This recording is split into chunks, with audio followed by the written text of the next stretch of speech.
کے بعد فرمایا گیا کہ وما هذه الحیات الدنیا الا لہو ولعب وان الدار الاخرۃ لہی الحیوان لو کانوا یعلمون. کہا گیا کہ یہ دنیا کی زندگی کھیل اور تماشا ہے, لہو لعب. پہلے ہم لہو کا معنی بتا دیں, پھر لعب کا معنی بتائیں, پھر ایک عجیب و غریب نکتہ جو اس آیت کریمہ میں اس کو ہم بتاتے ہیں. یہ دنیا لہو اور لعب ہے, کھیل اور تماشا ہے. لہو کسے کہتے ہیں اور لعب کسے کہتے ہیں؟ لہو کہتے ہیں کہ المیل عن الجد الی الہزل, سنجیدگی سے غیر سنجیدگی کی طرف مائل ہونا, یہ لہو ہے. کون نہیں چاہتا کہ میں سنجیدہ رہوں؟ اور اسلام اپنے ماننے والوں کو سنجیدہ رہنے کی تعلیم دیتا ہے اور ایک سنجیدہ زندگی گزارنے کی تعلیم دیتا ہے. تبھی تو کہا گیا کہ زیادہ مت ہنسو, اس لیے کہ زیادہ ہنسنا یہ دل کو مردہ کر دیتا ہے, اور زیادہ ہنسنا یہ غیر سنجیدہ ہونے کی علامت ہے. آدمی کو اپنا انجام معلوم نہ ہو کہ مرنے کے بعد مجھے کہاں جانا ہے, اور آدمی کہا لگا رہا ہو, اس کا مطلب یہ ہے کہ یہ آدمی سخت غیر ذمہ دار ہے. اس آدمی کو اپنا انجام معلوم نہ ہو, کہہ لگا رہا ہے. تو گویا کہ کہہ لگانا اور کثرت سے ہنسنا اس کے غیر سنجیدہ ہونے کی علامت ہے. اور اسلام اپنے ماننے والوں کو سنجیدہ زندگی گزارنے کی تعلیم دیتا ہے اور کہتا ہے کہ تمام کے تمام مسلمان انتہائی سنجیدہ زندگی گزاریں. اور یہ لہو کیا کرتا ہے؟ آدمی کو سنجیدگی سے غیر سنجیدگی کی طرف مائل کر دیتا ہے. یہ خطرناک چیز ہے لہو. اور لعب کس کو کہتے ہیں؟ ترکو ما ینفع بما لا ینفع, نفع بخش چیز کو جو چھڑا کر غیر نفع بخش چیز کی طرف ڈھکیل دے, اس کو کہتے ہیں لعب. یہ دیکھیے, تو گویا کہ اب آخرت کے مقابلے میں دنیا کو دیکھیے کہ یہ لہو ہے. لہو کا مطلب مذاق ہے. المیل عن الجد الی الہزل, یہ سنجیدگی سے مذاق کی طرف مائل ہونا ہے, مائل کرنا ہے. اس کا مطلب آخرت کے مقابلے میں دنیا مذاق کے سوا کچھ نہیں. مذاق ہے دنیا, ہے مذاق ہے.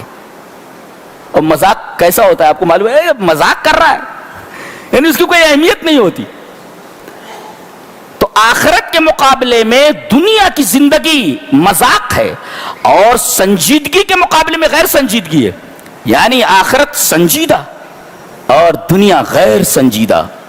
اور لعب کا مطلب ترک ما ینفع بما لا ینفع, نفع بخش چیز کو چھوڑ کر کے غیر نفع بخش کی چیز حاصل کرنا, اس کی طرف مائل ہونا.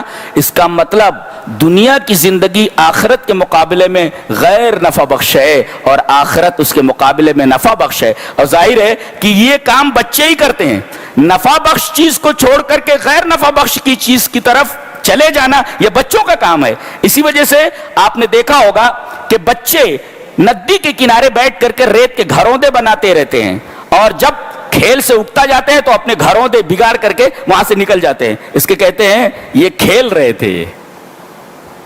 اب بتائیے اس کھیل کی کوئی حقیقت ہے؟ تو آخرت کے مقابلے میں دنیاوی زندگی لہو و لعب کے سوا کچھ نہیں ہے. اگر آخرت سنجیدہ ہے تو دنیا غیر سنجیدہ, آخرت اگر نفع بخش ہے تو دنیا غیر نفع بخش ہے. اور بے وقوف ہی ہوگا وہ آدمی جو سنجیدگی کو چھوڑ کر کے مذاق کی طرف مائل ہو اور نفع بخش چیز کو چھوڑ کر کے غیر نفع بخش کی چیز کی طرف متوجہ ہو. اس کے بعد تقابل کیا جا رہا ہے. دیکھو دلیل کیا دی جا رہی ہے, وما هذه الحیات الدنیا الا لہو ولعب, دنیا کی زندگی لہو لعب ہے. اچھا, وان الدار الاخرۃ لہی الحیوان, حیوان نہیں حیوان.